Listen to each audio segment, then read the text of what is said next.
She is a daughter of Zimbabwe, a graduate of the university there, also has a MS from Edinburgh University, and her first degree was from the University of Rhodesia, when it was still called Rhodesia. She's the Associate Dean of International Programs at Pitzer College and has been, for over 20 years, main contributions have been running the Pitzer program in Zimbabwe for 10 years, founding and running the first 3 semesters of the Botswana program, directing Pitzer exchange programs, and facilitating the vaccine development project, something of interest to all of us now, in partnership with the Botswana Vaccine Institute and the University of Botswana. She teaches classes in gender and feminist studies. Her research interests are in women and the law, especially human rights. So she is clearly the perfect person to be speaking to us on International Women's Day. Please help me welcome my friend Kebokile Dengu-Zvobgo. Thank you.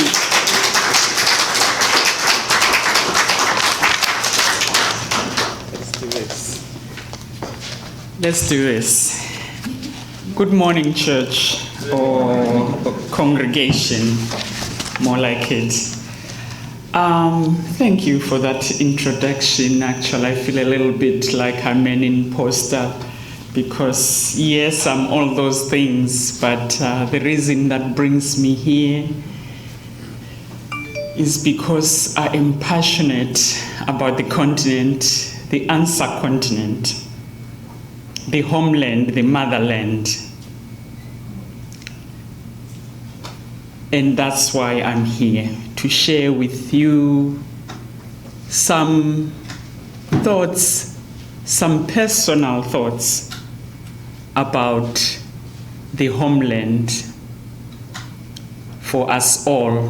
Whether you look like me or you don't look like me, the motherland is on our continent and your continent too. I wanted to start by acknowledging that when Julie asked me, I gave her this topic, my hope and prayer for the African woman, because that's what is always on my heart, the desire and prayer and hope and dream of the African woman. The African woman, who is she? In the Western media, and sometimes in our own minds, the African woman is bent over with the burdens of this world. Let me paint a picture, if I may, for a second. She has a baby on her back. She's carrying a big old thing of firewood or water, and she is visibly pregnant and pulling 2 or 3 children behind her. She is barefoot, poverty-stricken, and miserable. I have news for you this morning. She doesn't exist. You heard me. She doesn't exist. Let me tell you about the African woman I know. In the true way of Africans, I'll tell you stories. I'll tell you a story about a couple of women, and because we have switched it a little bit, there may be a time for Q&A so that I can speak to what you really want to hear. So I may reduce the stories. But anyway, let me tell you about this woman who is born to her name, let me just talk about her name for a second. Her name is Gratitude. So if you are grateful, how can you be poverty-stricken and hopeless? How can you be? So anyway, this woman whose name is Gratitude, her mom is a school teacher. She goes to the local school. She has shoes on her feet. Shock of shocks. Right in the heartland of Zimbabwe. She runs to school a mile in her little blue uniform with the Peter Pan collar, and she studies hard. She goes to a local university maybe, and she ends up at a very prestigious university internationally. I'll come back to her story in true African ways. We don't finish our stories. So, hold on. I'll tell you about another woman. This is my favorite woman. This is the woman I want to tell you about. And I was so fascinated to see that you have something on microcredit and micro lending in here. Let me tell you about this woman. We all called her Gogo, G-O-G-O. And Gogo, in one of the languages I speak, Sindebele, my mother's language, means grandma, because she's grandma to us all. There may be one other person who has heard this story before, and I apologize. But Gogo was my teacher. She didn't teach me in grade school or in any of those places. I was already a grown woman within the feminist movement, working for Women in Law in Southern Africa Research Trust, where we gathered data, and we were an advocacy group for women's human rights. But we needed data, we needed scientific evidence to convince policymakers to make changes in the region. So we don't just lick our fingers and think, okay, let's go rang. No, we got the data and we put it in their faces so that they could change the world. Okay. So as I was working in Wilsa, I was asked by someone, a gentleman, Reverend Mkandla. He said to me, we would like you to join the board of Zambuko. Zambuko means a bridge.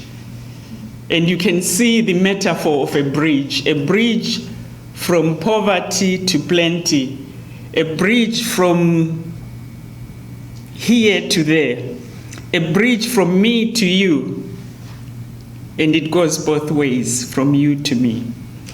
So we started, I joined that board, but I had told him I'm too busy. He said, those are the people we want on this board, people who are busy. Anyway, cut a long story short, I ended up doing what is called board orientation.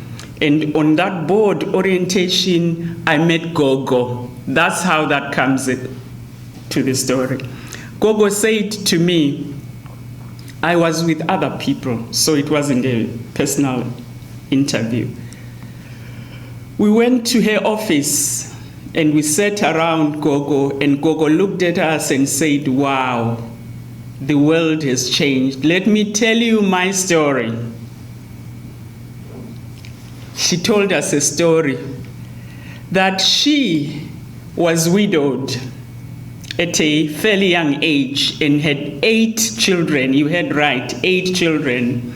And in accordance with the culture, she was supposed to get into a live-right marriage, which means her brother-in-law was supposed to be her new husband, notwithstanding the fact that the brother-in-law had a wife already. It is our culture. So let me, for a second, get into her voice and go back to that office and tell you what I heard. I was married and happily married, and my husband died. And when he died, the family decided that I should be inherited just like the cows. I refused. Shock of shocks. I decided I wanted better. So I started selling vegetables from the front of my house to anybody who wanted them. And I wasn't doing very well, but I had the entrepreneurial spirit in me. So I went to the bank, and the bank, one bank after another, turned me away because the bank said, as a widow, I am unbankable. As a woman, I am unbankable. I will not be able to return the money. Oops. So she ended up with Zvobgo, that micro-lending organization. And at Zvobgo, she said as she walked in, she was treated with dignity. She got her first loan of all of $20. And out of that $20, she went to the market, bought enough vegetables to fill a big box, and she carried it on her head, and she walked however many miles to her house, and she turned it upside down, put clean newspapers on that, and that became her table where she sold her vegetables. There was a lot. She took an hour. I'm not going to take an hour to tell you the story.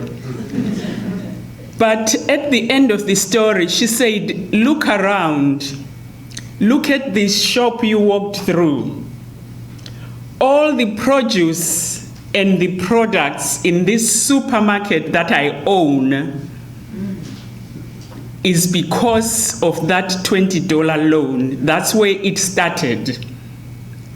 I borrowed, used the profits to send my kids to school, single-handed, and because the family decided, well, if you're not going to fit into our traditions, then forget it, and she did forget them, and they forgot her. However, when they saw that she was doing well, they became, they came closer. And what is important that I want to share with you is that as she was talking, this is her, she said, I now get consulted at the family in Daba. That is a meeting of decision making. She is now a decision maker at this point. So I do not want any of my children, if they should choose to get married, to feel like they don't have a voice, they cannot stand on their own, and so on and so on.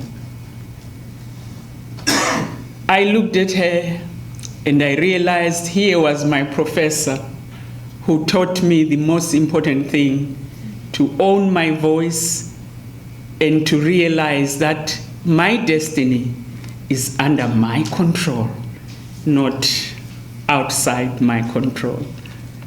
So I am really pleased when I see that UCC also has a micro-lending program in Kampala, Uganda. I did not even know as I was planning to tell you about Gogo.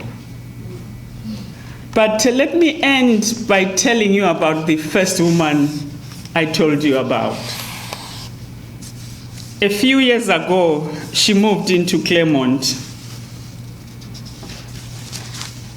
If you had told her when she was running to that rural school that she would teach at a university in Claremont, she would not have believed it. You would probably have been smoking something too. I have news for you.